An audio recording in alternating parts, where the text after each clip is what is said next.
New this morning, the city of Minneapolis is releasing this body cam footage right here, showing that deadly encounter that happened in Minneapolis between police and a 22-year-old man inside a downtown apartment. Amir Locke was shot Wednesday morning and a loaded handgun was recovered at the scene. Locke's relatives say he was licensed to carry a weapon. Now, this is a slow motion version of that body cam video.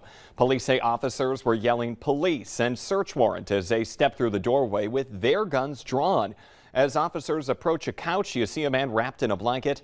Then as he sits up and turns toward the officers, right there you see he's holding a gun. Now we have a still shot right there showing that gun. An officer fires 3 shots and Locke falls to the floor. Police had a warrant as part of a St. Paul PD murder investigation, but Locke was not named in that original warrant. Then last night, as interim Minneapolis Police Chief Amelia Huffman and Mayor Jacob Fry were updating reporters, civil rights lawyer and activist Nikema Levy-Armstrong, who serves on the mayor's new community safety work group, interrupted that press conference. You'll see in a moment she walks up to the podium next to Huffman and Fry and then accuses them of changing the narrative. She then left the room with the mayor. Activist groups are calling for the officer who fired at Locke to be arrested and charged with murder. The state BCA is still investigating that shooting.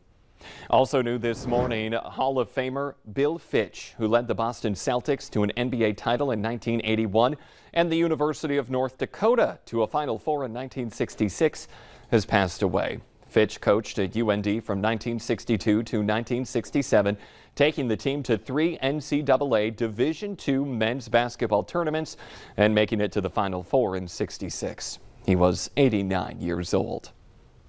It is 6:51 now on this Friday morning. We want to get a check of that forecast. Lisa, that sky cam kind of moving a little bit behind you there. Yeah, we've been watching that camera move quite a bit this morning, and throughout the valley we've got some wind in the wake of our latest clipper that's been moving through. Now I've zoomed in on the lot here at Luther Family Ford here in South Fargo because I want to show you some of these windshields here in the lot. You can see they've got a little bit of snow, the rear windows on the vehicles there, and that's because that clipper that went through brought a little light coating, a dusting of snow to some spots, including in Fargo Moorhead. So you may need to take a little extra time to get that cleared off. Won't be a big job, but still something you'll be running into if you park outside. Here's a look at our current conditions in Fargo. We are at 3 below right now, so below 0, but so much better than yesterday morning's start.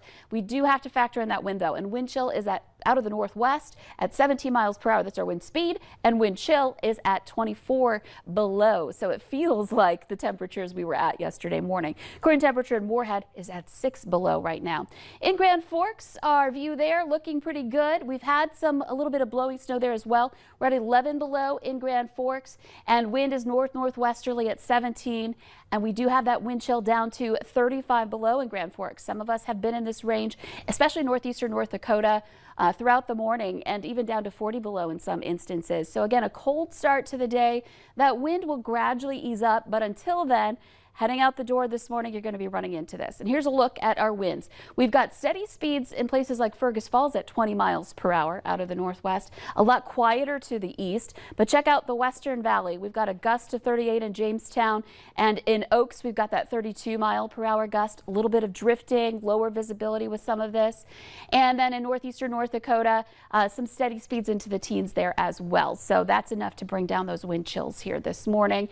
And visibility reports, they are on the lower end. We're down to 1 mile now in Wahpeton, and even in the east here we're looking at down to 2 miles in Fergus Falls. There could still be a little bit of lingering light snow in a couple of spots as that clipper moves on, but overall it's more blowing and drifting snow that's bringing down our visibility. Up to the north, Grand Forks is at 2.5 miles, Crookston at about 2. So it's not necessarily going to shut things down here, but something you'll want to be aware of if you're going to be hitting the road this morning. Could run into a couple of spotty areas with some patchy snow that's built up on the road from the blowing going on, or in addition to that, some lower visibility. Here's our view right now in Fargo and Grand Forks on our radar and satellite map. You can see the bulk of the snow with this system moving down to the southeast toward Minneapolis.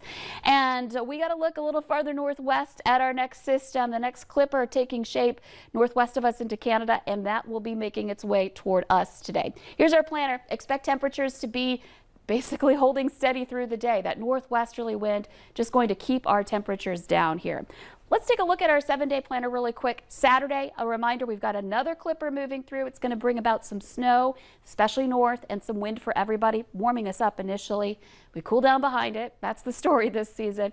And then next week looking so much better. So that's something to look forward to. But if you're planning to drive tomorrow, check back with us. You can check the Valley News Live weather app at any time for the latest conditions. Yeah, watch out for those snow flurries, or the snow that we will expect tomorrow morning, I should say. Lisa, thank you. A passerby saved a North Dakota man from what could have been life-threatening injuries on a 20 below zero night. The Highway Patrol says 25-year-old Jesse Schultz of Enderlin crashed his car yesterday morning around 2 near Sheldon. He was thrown during a rollover and laid in a ditch for about 3 hours until someone spotted him. Schultz is in a Fargo hospital with serious injuries from the crash and cold exposure. He's also facing a DUI charge. Some people in Halstead, Minnesota are wondering why the man who police say was at the center of a brutal assault this week wasn't already behind bars. 32-year-old Jeremy Costi is accused of breaking into a woman's apartment and assaulting her, and then later breaking into another apartment and attacking a man inside. The woman had to be flown to a Fargo hospital with serious injuries, but is expected to survive. Court records show since 2015, Costi has been convicted 3 other times of various assaults, including smashing a pistol into a man's head and then firing a gun at him. Costi was on probation at the time of Wednesday's assault and had a warrant out for his arrest. He is expected to be in court today. In our consumer alert this morning, if that special someone in your life is a fan of flowers, you might need to find an alternative gift this Valentine's Day. Experts say supply chain issues, weather, and a global flower shortage are impacting florists. The fan favorite red roses are going to be hard to come by this year. There's also a glassware shortage. That means vases are hard to find. You can also expect to pay more for the arrangements because of all those issues. The Fargo Dome is getting fired up as Monster Jam 2022 makes its highly anticipated return to Fargo. That's where we find the Valley Today's JC Dodd joining us live this morning with a sneak peek of this weekend's events. Good morning, JC. Oh, nice.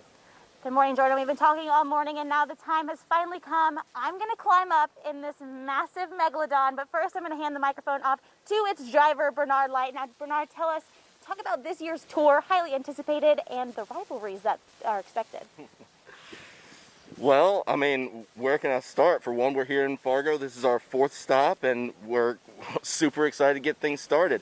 As far as rivalries and things like that, like when the helmets are off, we're nice and friendly. But when they come on, oh my gosh, the competition is definitely on. I can thankfully say that I personally don't have a straight-up rival, but things do happen and things can turn around. You never know. How does it feel up there? I'm feeling a little nauseous. Don't love the height, but it's very Rapunzel-esque. Now, Jordan, contrary to popular belief, I did not need a 20-foot ladder. I've made it safely. Now, Jordan, I know you're ready. This has been what we've been waiting for all morning. Let's get this engine going. Are you ready? I'm going to tuck in. Now, it's going to be loud, so prepare yourself that you're at home. 3, 2, 1.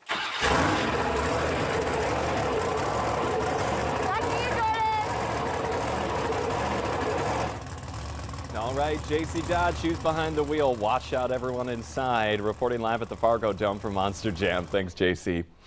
Minnesota has now weighed in on what to name the next fleet of snowplows. We'll go from big trucks to big plows. 22,000 ideas were submitted. The top 50 went up for a vote.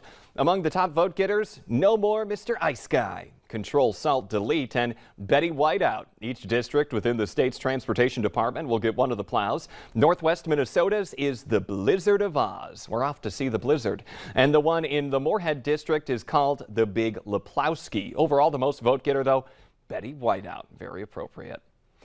Time for the therapy dog to move over in Arizona. A mini cow is now stealing that spotlight.